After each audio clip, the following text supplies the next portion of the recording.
புவிசார் குறியீடு பெற்ற நிலம்பூர் தேக்கு. இது வந்து ஒரு பெங்களூர்லேருந்து தம்பி பெங்களூர்லேருந்து எத்தனை கிலோமீட்டரில் போகுது? இது 35 kilometre 40 kilometre outer. Bangalore outer. இது வந்து 800 செடி ஏறுது. இது என்ன வண்டி?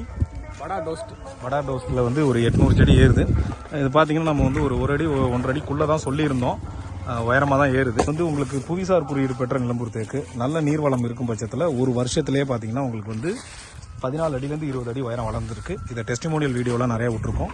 முக்கியமான ஒரு நபருக்கு வந்து ஒரு அரசு அதிகாரிக்கு கொடுத்து அதை டெஸ்ட் பண்ணி அவரோட இன்டர்வியூவும் வந்து நான் நிறையா போட்டிருக்கேன். நீர்வளமும் மண் வளமும் இருக்க பட்சத்தில் 14லேருந்து 20 அடி வந்து அசால்ட்டாக வளர்ந்துடும். நல்ல தடிமண்ணு கிடைக்கும்.